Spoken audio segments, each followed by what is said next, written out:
quote, at the end of the Constitutional Convention, well, not really quote, but here we go. At the end of the Constitutional Convention, Benjamin Franklin was asked, "What have you wrought?"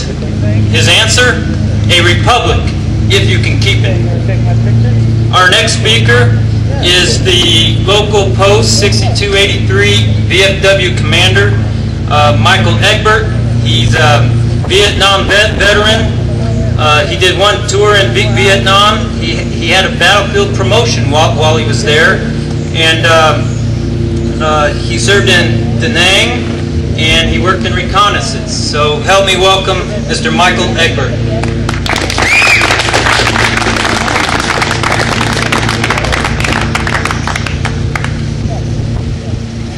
Thank you, Greg. What's that old saying? I'm following Mr. Roberts. What a tough act to follow. I'm going to be talking to you about a couple of veterans, people I think should be on. Earlier this month, Thursday the 13th of May 2010, a documentary film titled Honor in the Valley of Tears premiered in Washington, D.C. It's a film honoring a hero that I doubt anybody here has ever heard of. But there were 50 veterans from all across America who went to this premiere to honor a man they'd come to love and respect, and who saved their lives. His story began on June 2nd, 1931, in Lowell, Massachusetts, at the birth of David Herbert McNerney. His family moved to Houston, Texas, where he eventually graduated from St. Thomas High School in 1949. That same year, David joined the United States Navy and served till his honorable discharge in 1952. But it didn't end there. David joined the United States Army soon after his release from the Navy and served 2 tours of duty in Korea. David later volunteered for Special Forces training and was sent to Vietnam in 1965 as an advisor to the South Vietnamese Army. David volunteered for 2 more tours of duty in Vietnam. The tour of duty at that time was 13 months. On March 22nd, 1967, he was serving as the First Sergeant in Company A, 1st Battalion, 8th Infantry Regiment, 4th Infantry Division. On this day, in the Central Highlands of the Republic of Vietnam, near Po Lai Doc, David's unit came under attack by heavily armed North Vietnamese forces. Running through the hail of enemy fire to assist in setting up a defensive perimeter, he encountered a number of enemy soldiers. He engaged them and killed them, but not before one of them managed to throw a grenade that exploded and knocked him from his feet. Despite his painful wounds and injuries, he assaulted and destroyed an enemy machine gun position that had a number of his men pinned down who were still outside the defensive perimeter. Upon learning his company commander and artillery forward observer had both been killed, David took command of his unit. The fighting was intense, and he called in artillery fire that was so precise, the shells were landing within 65 feet, not yards, 65 feet of the perimeter to repel the enemy charges. Later, when the smoke grenades they were using to mark their position to military aircraft were exhausted, David ran out into a clearing fully exposed to the enemy and stayed there until he was sure the aircraft could see him. Okay, and then climbed up a tree to tie an identification panel to the highest branches. When explosives were needed to fell large trees, they would crawl out beyond their defensive perimeter under heavy enemy fire and gather demolition explosives from abandoned rucksacks that were left behind during the initial enemy assault.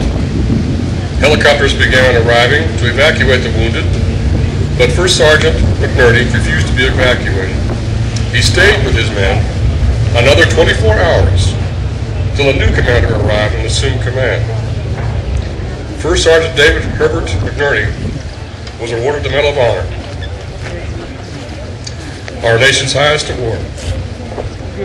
And I quote, "For conspicuous gallantry and intrepidity at the risk of his life above and beyond the call of duty."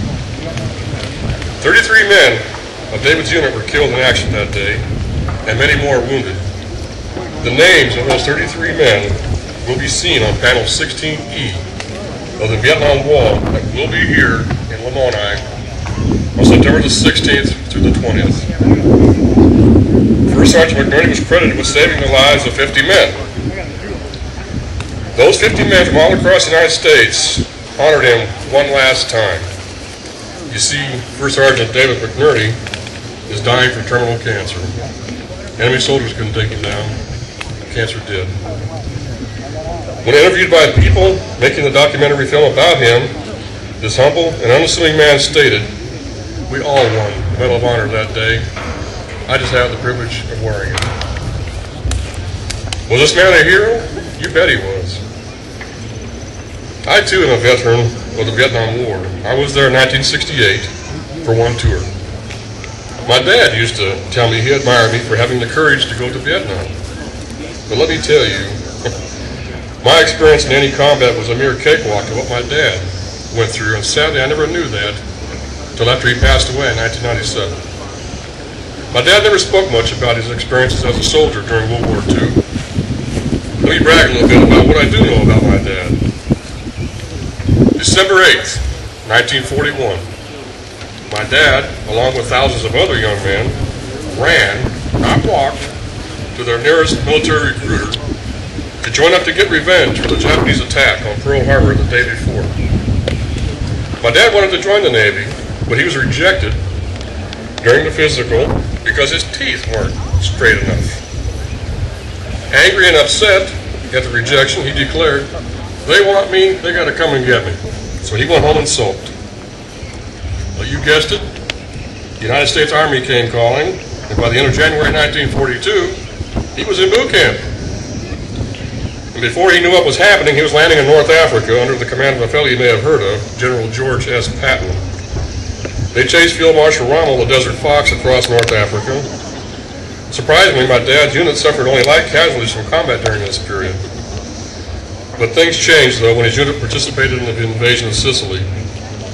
Combat casualties were on the increase. Soon after they touched Italian soil just south of Naples, my dad's unit was suddenly pulled out of action and sent to England.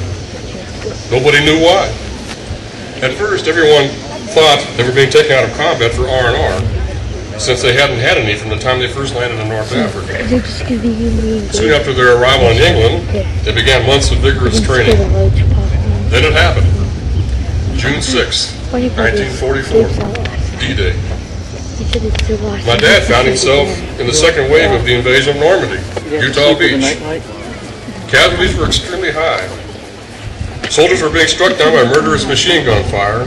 Mortars and artillery shells rained down upon them. It was a hell on earth.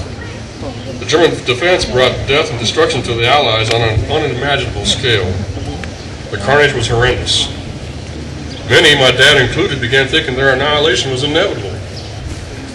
Out of the entire company, only 13 were left standing by day's end, and only 5 of those 13 survived the landing on the beach without being wounded or injured.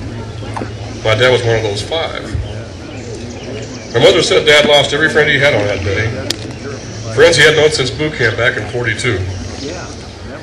Of those who weren't killed, many had received a $1 million wound, their ticket home, or were reassigned to other battalions after recovering from their wounds. Mom said over the years, Dad often pondered why he was spared, but he never revealed to her his deepest feelings toward his wartime experience. She wouldn't understand, was always Dad's answer to her questions about it. Dad made it all across France and into Germany to the streets of Berlin before he was wounded. He witnessed the horrors that were committed against the Jews by the Nazis when helping to liberate concentration camps along the way. There are many stories of the heroic actions of the men and women veterans. Many of these stories may never be told. Look around you. There are heroes right here among us.